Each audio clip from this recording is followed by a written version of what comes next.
La lupa tiene como propósito ser una especie de compendio, de recopilación, primero para explicar un caso de corrupción que muchas veces es difícil de entender por el simple hecho de ver noticias, porque el lenguaje es complicado, es muy técnico, y segundo, que va muy de la mano con lo que el cuento que les echaba, para generar una recordación en los rostros de los implicados, para que las personas puedan ejercer esa sanción social que nosotros creemos tan útil.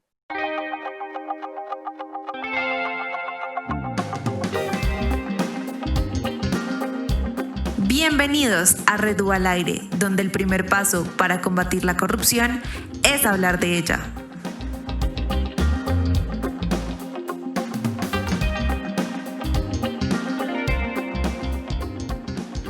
Bueno, como les decía ahorita, el tema de hoy es hablar un poquito de la lupa.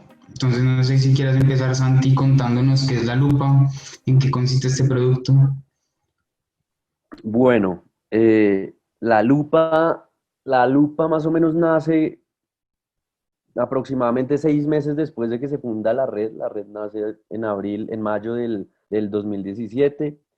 En esa transición de cómo ir creando cosas, de ir creando nuestra identidad, pues nace la lupa respondiendo a un problema que nosotros tuvimos conocimiento y que del cual fuimos testigos y partícipes, y era como en ese momento se destapaba todo el tema del carrusel de la contratación acá en Bogotá, y salían 1 millón de nombres al aire de personas que participaron y se vieron implicadas en este caso de corrupción, pero pues nadie sabía con certeza quién era cada individuo. En eso, en eso nos tuvimos conocimiento de una persona que estaba cenando, estaba en un restaurante y, si no estoy mal, llegó Samuel Moreno a dicho restaurante. Samuel Moreno, para los que no saben, exalcalde de Bogotá y uno de los líderes de este caso de corrupción, llegó al restaurante y lo que pasó es que la gente lo reconoció y se indignaron a tal punto, porque pues la indignación si no se lleva a acciones para mí, esto pauta personal, eh, si la indignación no se lleva a acciones, pues no sirve de nada indignarse. Entonces se indignaron tanto los comensales de ese restaurante que se fueron porque a Samuel Moreno lo recibieron como uno más. Y las personas se fueron, no estuvieron de acuerdo con esa conducta y dejaron el restaurante vacío. Pero entonces nosotros veíamos que, listo, esto podía pasar con Samuel Moreno, pero ¿y con los demás qué? ¿Con los que no se les reconoce el rostro qué? Entonces la lupa tiene como propósito ser una especie de compendio, de recopilación, primero para explicar un caso de corrupción que muchas veces es difícil de entender por el simple hecho de ver noticias, porque el lenguaje es complicado, es muy técnico, o porque el hecho de estar en diferentes medios complica como las diferentes versiones que pueden haber para entender un caso. Entonces, la lupa surge como ese propósito, para explicar el caso primero, y segundo, que va muy de la mano con lo que el cuento que les echaba, para generar una recordación en los rostros de los implicados, para que las personas puedan ejercer esa sanción social que nosotros creemos tan útil, eh, a personas y a implicados y, perdonen la palabra, pero ampones que participan en estos actos de corrupción. Entonces es tan simple que ese documento te resume y te pone las caras de quienes participaron en un acto de corrupción. Eso de que resumen me parece muy interesante porque por lo menos a mí me pasa cuando yo investigo un caso de corrupción, como que las noticias son difusas, ¿no? Como que es muy difícil encontrar un compendio. Entonces, no sé, Cami, si nos quisieras contar un poquito cómo es esa dinámica de hacer como ese compilado de lo que uno ve en prensa, de lo que uno, pues a mí por lo menos que me gusta leer resoluciones judiciales, lo que uno lee en un caso particular y cómo todos en el centro de investigaciones de comunicaciones se encarga de compilar esto. No sé si nos puedas contar un poquito al respecto. Bueno, pues en realidad la lupa como tal se realiza en dos etapas y la primera etapa es fundamental como para poder hacer esa recopilación de información y de todas estas fuentes que son a veces muy difusas. Entonces, pues lo primero que se hace es, no sé, sacar todas las noticias, documentos jurídicos, otro tipo de textos en los que se narre como tal el caso de corrupción y la participación de uno o varios implicados, más las redes que se pueden llegar a formar dentro de este mismo caso. Y así vamos dividiendo, digamos, entre los integrantes del centro de investigaciones, del centro de comunicaciones, vamos dividiendo este trabajo, dividimos todo lo que es pues las lecturas, los resúmenes, la búsqueda de información extra, todo esto lo hacemos con el fin de primero consolidar la parte general de una manera muy, o sea, muy completa, que tenga toda la información necesaria de lo que sucedió, cuándo sucedió, quiénes participaron, cómo participaron, quiénes por añadidura o por nexos con personas que participaron también estuvieron involucradas, cómo eran esos nexos entre amigos, familiares, vecinos o cualquier relación que tuvieran. Y así luego llegamos a la construcción de la parte específica, que es la construcción de cada uno de los perfiles de los implicados. En estos perfiles, pues se trabaja información mucho más específica de cada una de las personas pues, involucradas en la red y el papel que desarrollan como tal en el caso de corrupción, pues que se vaya a tratar en la lupa. Pero básicamente se estructura así, parte general y parte específica. Sí, bueno, yo creo que también es de suma importancia saber cómo esos detallitos que envuelven a las personas que están dentro de estas redes de corrupción.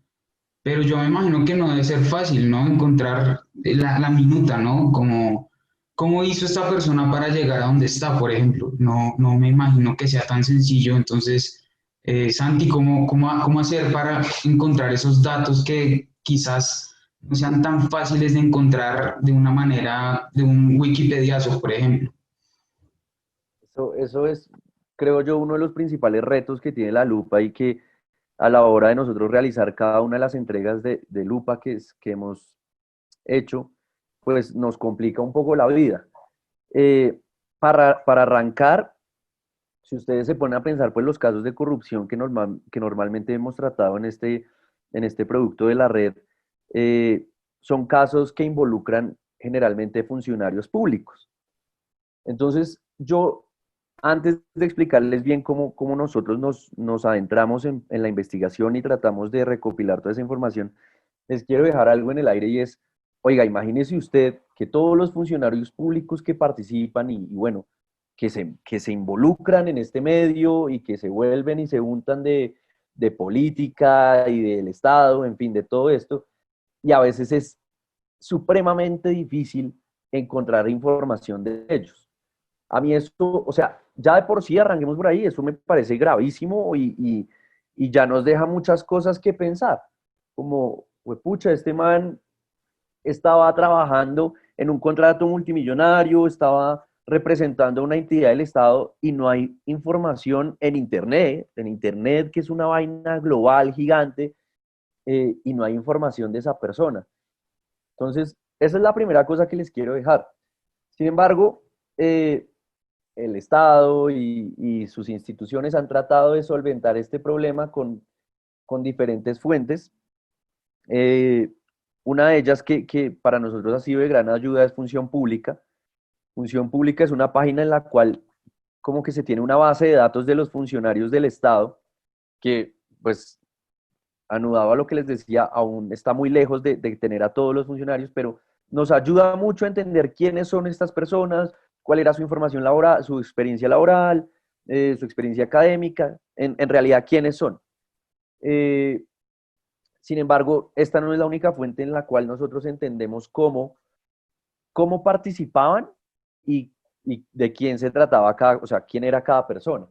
También nosotros acudimos mucho a fuentes periodísticas,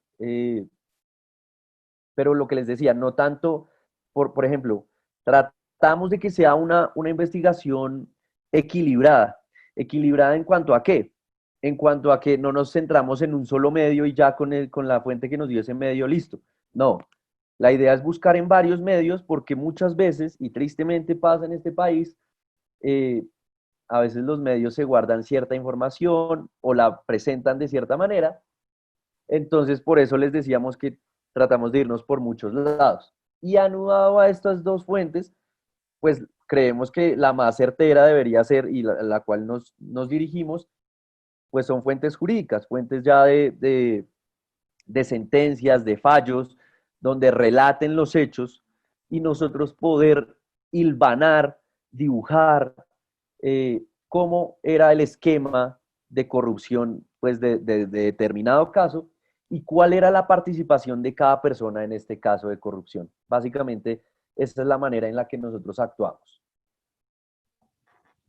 Y bueno, yo me imagino que pues siempre que se realiza un trabajo periodístico está esa disyuntiva entre presentar la verdad versus presunción de inocencia que cobija a todos los seres humanos hasta que se demuestre lo contrario, ¿no? Me imagino que es complicado, pero pues sé que tiene que haber un rigor investigativo para preservar esa balanza. No sé, Cami, si nos quieras contar cómo se lleva esa balanza, cómo hace la lupa para presentar los hechos de la manera más integral posible sin violar derechos como la presunción de inocencia. Claro, primero pues se trata simplemente de posibles hechos, a no ser de que ya haya como tal una sentencia que acredite la responsabilidad de esa persona en la participación de tales hechos y por la comisión de tales delitos. Se trata entonces de hechos de presuntamente estuvo vinculado, presuntamente fue partícipe o cometió tal delito, pero pues no se asevera nada a menos de que haya como tal, ya como ya lo acabo de decir, una sentencia que demuestre pues la veracidad de nuestras palabras, un apoyo en un proceso judicial. Pues de lo contrario, sería una investigación muy subjetiva y muy llevada, digamos, por el parecer del que, claro, todos sabemos que está mal y pues que es un caso al que queremos darle luz pública, pero pues no por el hecho de que nosotros estemos de acuerdo en que está mal y que son hechos que no deben repetirse, que son hechos que no deben como tal alabarse y aplaudirse, tampoco podemos nosotros entrar a fungir como jueces para determinar si una conducta se cometió o no y si fue cometida por X o tal persona. Entonces siento que siempre la investigación la tratamos de hacer lo más objetiva posible, en el sentido de no involucrar también a otras personas por vínculos que haya con dicha persona involucrada en un caso. Tratamos también de no aseverar conductas que todavía no están probadas o debidamente imputadas.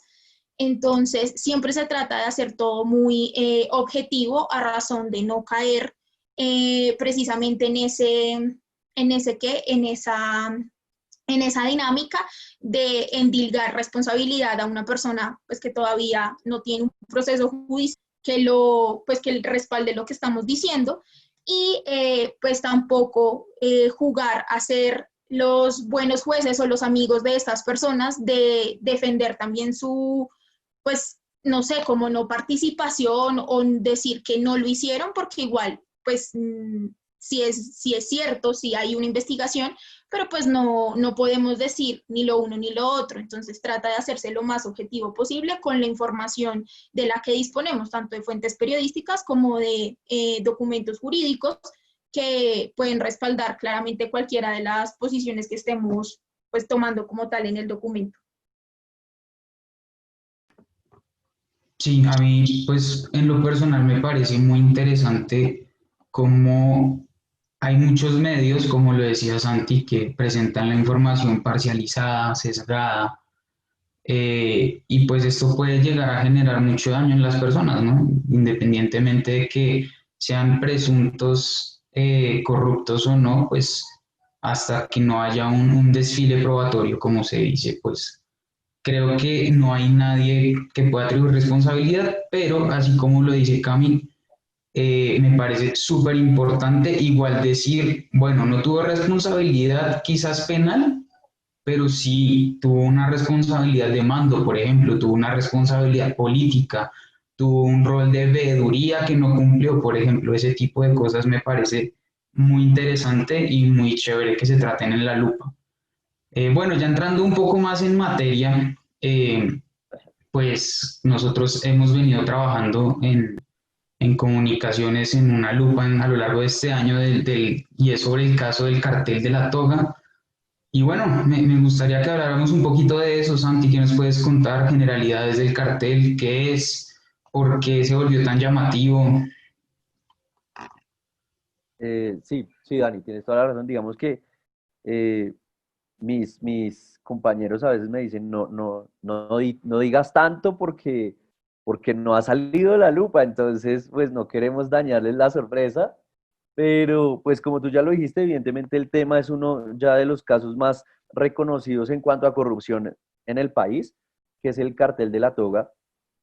De hecho, hicimos todo un proceso de selección a través de nuestras redes para determinar cuál era el caso por el que nos teníamos que ir en esta nueva entrega de la lupa. Terminó ganando el cartel de la toga y es que, ¿sabe qué pasa? ¿Sabes qué pasa, Dani? Que ¿Puedes ahondar un poquito más en ese proceso, Santi? ¿Nos puedes contar cómo sí, fue? sí. En el proceso de selección, Sí, sí, sí, sí. claro que sí. Primero, pues nosotros lo que hicimos fue elaborar una baraja de opciones eh, de diferentes casos de corrupción en Colombia. Aquí, pues, si bien hemos trabajado Odebrecht, que es algo gigante en Latinoamérica, pues más que todo tratamos de tocar temas de coyuntura nacional, únicamente en Colombia. Barajamos una serie de opciones en las que estaba el caso de reventa de boletas acá en Colombia, estaba el caso por ahí, si mal no recuerdo, de la DIAN, el renombrado caso de la DIAN, bueno, y estaba el cartel de la toga. Nosotros invitamos a todos los seguidores de la red, principalmente por Instagram, a que votaran qué caso les parecía más atractivo. Esto de la mano de nuestro influenciador digital Armando Pizarrón. Y pues finalmente ganó el cartel de la toga. Yo creo que el cartel de la toga ganó por una razón importante y es que, pues si bien ya ha ganado muchos adeptos y muchos seguidores, porque es que es una vaina que a uno no le cabe en la cabeza, porque es corrupción en el sistema de justicia, o sea, qué irónico, pero es así, yo creo que también ganó mucha fuerza ese caso, es por lo enredado que es y por lo complicado que lo hacen ver los medios. Pues tú ahorita hablabas de cómo era el papel de los medios con su presentación de los casos parcializada. Yo a veces creo también es que los medios desinforman, ¿sabes? Y no terminan de cumplir esa labor que tienen con la sociedad. Eh, entonces yo creo que fue por eso que ganó la lupa del cartel de la toga, en la cual pues ya en lo que hemos investigado y ya prácticamente está a un poquito, está un pelito de estar lista, pues nos hemos podido dar cuenta de cómo por iniciativa de los mismos funcionarios de la justicia o incluso por los mismos funcionarios públicos que tienen investigaciones en contra, surge la iniciativa de empezar a amañar, a tergiversar, a manipular información, términos judiciales en favor de las personas que están vinculadas a casos. Entonces, esto les decía, surge por iniciativa de un juez, por ejemplo, de un magistrado que dice, oiga, mire, yo puedo detener un poquito este caso, puedo hacerlo demorar, dilatar, obviamente buscando qué, pues buscando un vencimiento de términos, por ejemplo, o surge también por iniciativa del mismo funcionario que está siendo investigado, que busca el cómo, busca el atajo para salir limpio de una investigación que está siendo llevada en su contra. Eso es por ahí, por lo que les puedo adelantar un poco. Y bueno, digamos que muy general, porque claramente no le queremos dañar la sorpresa a nadie, pero Cami, muy general, ¿cómo funcionaban las dinámicas de esta red? Pues muy general, es un poco difícil porque el caso de por sí tiene muchas redes muy complicadas, muy raras entre muchos implicados y muchas otras personas que nada tienen que ver, pero básicamente funcionaban como un intercambio, por llamarlo de alguna manera. Entonces yo te doy cierta cantidad de dinero que tú me exiges a cambio de que tú me hagas X favor, un favor, como ya lo decía Santiago, de interrumpir términos judiciales, no sé, demorar interrogatorios, no expedir una orden de captura, distintas, o sea, distintas dinámicas dentro del ámbito judicial que lo que hacían era beneficiar pues a aquellas personas que pagaban esta cantidad, pues, cantidades de dinero absurdas, por cierto, para que estas decisiones pues les fueran favorables a sus intereses. Las relaciones se movían de esa manera o también con otros favores como, no sé, puestos en alguna entidad del Estado, no sé, como recomendaciones para familiares que necesitaran un puesto con alguna persona, no sé, de gran importancia en el mundo de la política o en el mundo judicial. Entonces, básicamente se movían así, siempre había un intercambio entre las 2 o 3 personas involucradas en la misma red, porque en realidad el cartel de la toga es una red compuesta de muchas pequeñas redes de relaciones entre todos los involucrados. Entonces funciona básicamente así, como por intercambios de favores o de dinero. Sí, a mí lo que me parece más grave pues de este caso en particular es que nuestra justicia y nuestra democracia se juega con unos ceros, ¿no? Y ni siquiera con unos ceros. Yo recuerdo haber leído en un artículo de prensa que un ex magistrado vendió su alma al diablo, por decirlo de alguna manera, por un reloj, que era muy bonito, pero pues es un reloj. Y uno dice, bueno, la democracia colombiana vale un reloj. Y es complicado. Yo le tengo muchas ganas a esa lupa. La estaré esperando con ansias, pero bueno, digamos que las dinámicas están y Santi, yo quería preguntarte, muy general, estas dinámicas, ¿qué consecuencias han tenido? ¿Esto a qué ha llevado? ¿Si se ha hecho algo, no se ha hecho nada? ¿Cómo va la investigación, pues?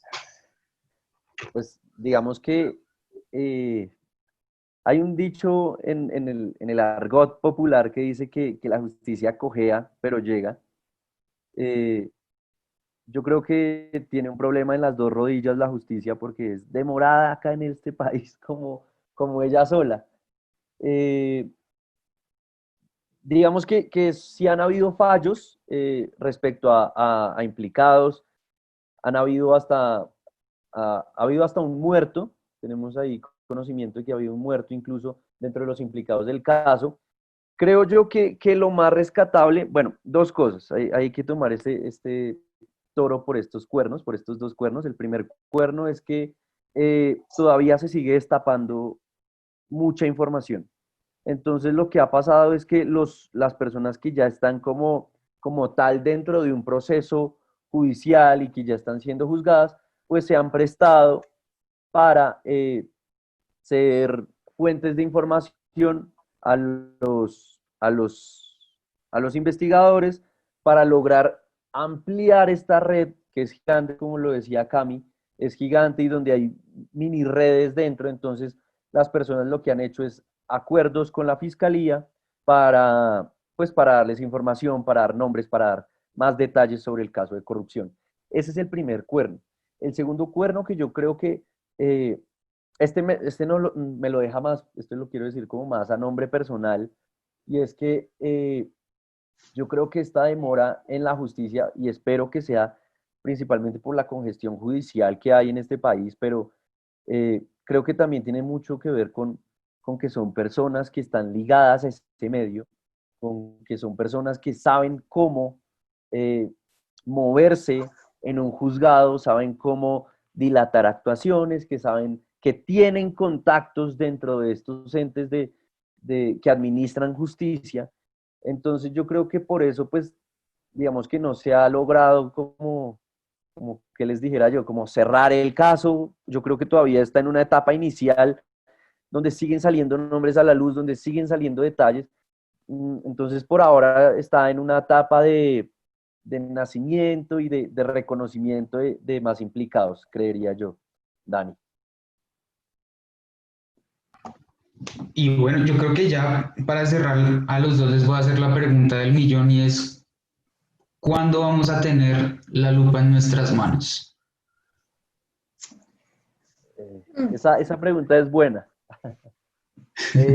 La lupa ya está, yo les decía ahorita al inicio, está de un pelo, pero no sé si Santa Claus se anime a traerles ese regalo de Navidad. Yo más bien creería que son los Reyes en 2021 que les van a traer incienso, mirra y, ¿por qué no, una lupita por ahí? Pues esperamos todos como integrantes de este proyecto, pues que lo estamos haciendo entre muchas personas muy dedicadas, muy responsables todos. Esperamos traerlo pues lo más pronto posible. Si nos permite, como dice Santi, para Navidad, pues sería lo mejor que nos puede pasar. Sin embargo, pues todavía faltan unos detalles bastante importantes para presentarles algo muy cool, muy bueno, lleno de información de verdad para que puedan entender el caso mucho mejor. Pero pues si no, sería ya para inicios del 2021, pero muy completo y muy bien hecho. ¿Y la lupa dónde va a ser publicada? Esa es otra excelente pregunta y la respuesta es mejor. Imagínate que también estamos próximos a estrenar página web en la red, entonces va a ser por ese canal, o sea, ustedes van a tener información, van a tener medios nuevos, plataformas nuevas, va a ser por la página nueva de internet de la Red UBA, por donde van a poder encontrar toda la información de esta lupa del cartel de la toga. Así que esperen en nuestras redes el anuncio para que estén informados de cómo los administradores de justicia también administran la corrupción en el país. Sí, y también que le echen ojito a las anteriores lupas, que me parece que son muy interesantes, como decía Santi, el carrusel de la contratación y del caso de Brecht, el caso de corrupción transnacional más grande que ha tenido esta linda pero conflictiva región. Y pues estén pendientes. Yo creo que agradecerles por su tiempo, creo que eso sería todo por esta ocasión. Esperamos volverlos a tener por acá, que nos cuenten más cositas.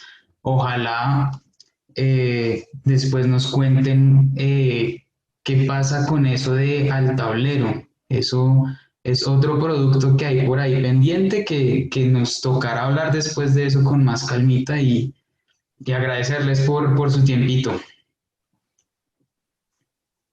Bueno, Dani, muchas gracias por la invitación.